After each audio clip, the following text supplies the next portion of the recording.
ছাত্রছাত্রী, অভিভাবক, অভিভাবিকা, শিক্ষা ব্যবস্থা, শিক্ষা প্রতিষ্ঠান, উচ্চশিক্ষা সবটাই পশ্চিমবঙ্গে বিপন্ন হয়েছে। এবং এবারে যেটা করেছেন বা করছেন রাজ্যের উচ্চশিক্ষা দপ্তর, যা স্বাধীনতার পরে পশ্চিমবঙ্গে তো হয়ইনি, ভারতবর্ষের কোনো রাজ্যে এ ধরনের শিক্ষা বিপর্যয় হয়েছে বলে আমাদের জানা নেই।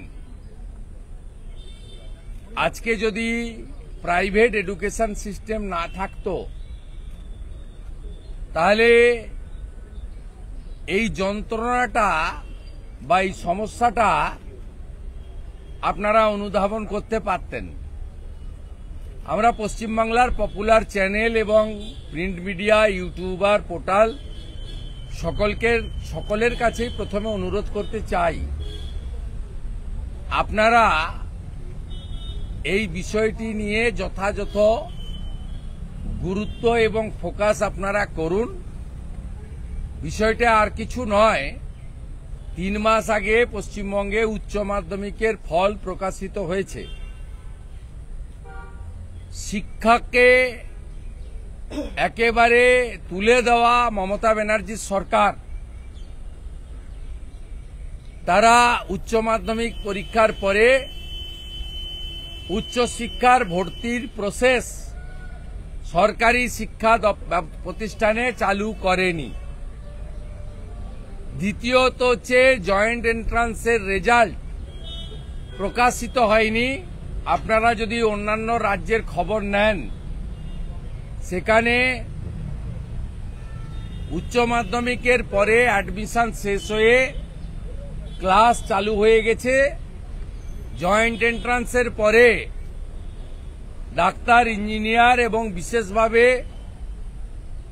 যে সমস্ত ক্যাটাগরিতে ছাত্রছাত্রীদের মেরিট অনুযায়ী ভর্তি হওয়ার সুযোগ আছে, সেই ভর্তি শেষ হয়ে ক্লাস চালু হয়ে গেছে।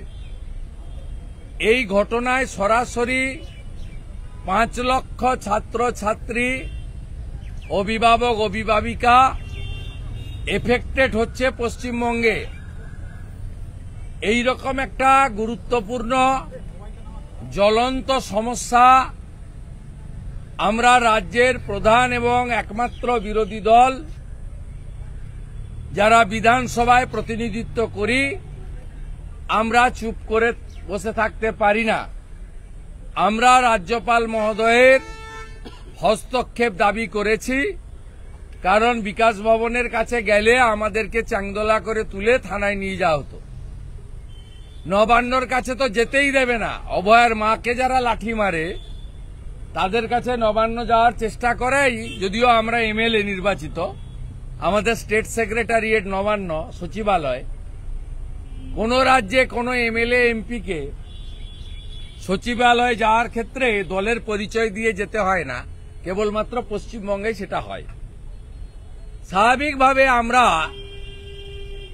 সাংবিধানিক প্রধানের দ্রুত হস্তক্ষেপ প্রার্থনা করেছি এবং রাজ্য সরকার কি করল উইথ ডিউ অনার উনার কাছে আমরা অনুরোধ করেছি, যাতে উনি আমাদের ফিডব্যাক দেন, আমরা যাতে এই ক্রন্দনরত ছাত্রছাত্রী, উদ্বিগ্ন অভিভাবক, অভিভাবিকা এবং সামগ্রিকভাবে শিক্ষানুরাগী বা শিক্ষাবিদদের কাছে, শিক্ষক সমাজের কাছে আমরা আজকের এই ডেপুটেশন বা মেমোরান্ডামের তার আউটকাম কি, ফলাফল কি, এটা আমরা বলতে পারি। আমরা এক্ষেত্রে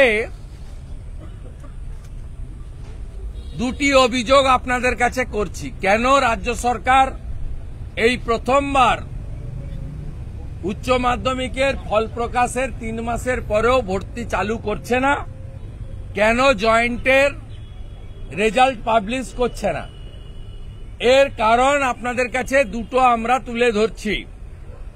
এক হচ্ছে জাতীয় ওবিসি তালিকার বাইরে থাকা 76টা মুসলিম জনগোষ্ঠীকে ভোট ব্যাংকের জন্য ওবিসির তালিকায় ঢুকাতে চায় এবং অ্যাডমিশনে যে ওবিসি রিজার্ভেশন আছে সেই রিজার্ভেশন থাকে যাতে এই ৭৬টা অবৈধ মুসলিম জনগোষ্ঠী বঞ্চিত না হয় তার জন্য তোষণবাজ সরকার, মুসলিম লীগ 2 সরকার, মমতা ব্যানার্জির সরকার পশ্চিমবাংলার সমস্ত ছাত্রছাত্রীর ভবিষ্যৎকে জলাঞ্জলি দিচ্ছেন।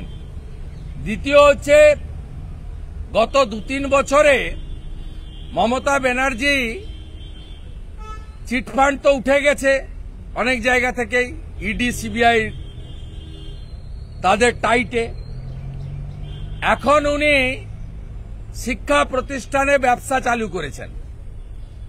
যত সরকারি শিক্ষা প্রতিষ্ঠান ভেঙে পড়বে, সরকারি কলেজ ইউনিভার্সিটি বন্ধ হবে, তত মমতা বন্দ্যোপাধ্যায়ের আদরের দুলাল সত্যম রায়চৌধুরী, মিরাজ শাহ, হর্ষ নেওয়াটিয়াদের প্রাইভেট এডুকেশন ফুলে ফুলে বাড়বে। গত 3 মাস উচ্চ মাধ্যমিক রেজাল্টের পরে টেকনো ইন্ডিয়া সহ, ভবানীপুর ইউনিভার্সিটি সহ সমস্ত প্রাইভেট শিক্ষা প্রতিষ্ঠানে অ্যাডমিশন চালু আছে। একদিকে সরকারি শিক্ষা প্রতিষ্ঠানে অ্যাডমিশন বন্ধ রাখা, অন্যদিকে প্রাইভেট বেসরকারি শিক্ষা প্রতিষ্ঠানে অ্যাডমিশন চালু রেখে তাদের 1000 কোটি টাকা মিনিমাম ব্যবসা করার সুযোগ করে দিলেন দুর্নীতিগ্রস্ত তৃণমূল কংগ্রেস সরকার এবং দুর্নীতিগ্রস্ত মুখ্যমন্ত্রী মমতা ব্যানার্জি। তাই এই যে একটা ভয়ঙ্কর ডিজাস্টার এডুকেশন সিস্টেমে, আমরা এর প্রতিবাদ করার জন্য রাজভবনে আজকে এসেছি। রাজ্যপাল মহোদয়কে লিখিত জ্ঞাপন দিয়েছি। আমরা এখান থেকে ওই ভিত্ত বসুর কথা বলে লাভ নেই, ওটা ল্যাম্পপোস্ট। আসল হচ্ছে মমতা ব্যানার্জি। আমরা রাজ্যের মুখ্যমন্ত্রীকে হুঁশিয়ারি দিচ্ছি, আজকে এই সপ্তাহে ওয়ার্কিং ডের মধ্যে আপনি যদি জয়েন্টের ফল প্রকাশ করার নির্দেশ না দেন, প্রথম বর্ষে অ্যাডমিশন শুরু না করেন সরকারি শিক্ষা প্রতিষ্ঠানে, আগামী সপ্তাহে ভারতীয় জনতা পার্টির এলওপি সহ বিধায়করা গার্ডিয়ানদের নিয়ে, আমাদের রাজনৈতিক সহকর্মীদের নিয়ে, শিক্ষাবিদদের নিয়ে আমরা বিকাশ ভবনের সামনে সারা দিন ব্যাপী ধর্নাতে বসে থাকব। আমরা কালকেই বিকাশ ভবনে এবং সংশ্লিষ্ট থানায় অনুমতি চেয়ে চিঠি পাঠাবো। অনুমতি না পাওয়া গেলে আমরা হাইকোর্টে যাব। অনুমতি নিয়ে আপনার মুখোশ এই প্রেসের সামনে নয়, মাইক লাগিয়ে আমরা খুলব পশ্চিমবাংলার অভিভাবকদের এবং আপামর জনগণের সামনে। আমরা মনে করি প্রাইভেট কলেজ এবং ইউনিভার্সিটিকে অবৈধভাবে 1000 কোটি টাকা পাইয়ে দেওয়ার জন্য, আর যে মুসলিম কমিউনিটিগুলো ওবিসি তালিকায় আসতে পারে না, ওবিসি তালিকায় 17টা মুসলিম কমিউনিটি আছে, আমাদের তাতে আপত্তি নেই। মুসলিমদের মধ্যেও যারা পিছিয়ে পড়ার সুযোগ পান, কিন্তু যারা সুযোগ পাওয়ার যোগ্য নয়, ন্যাশনাল ওবিসি তালিকায় নেই, ইনি তাদেরকে জোর করে ওবিসি করাতে চান।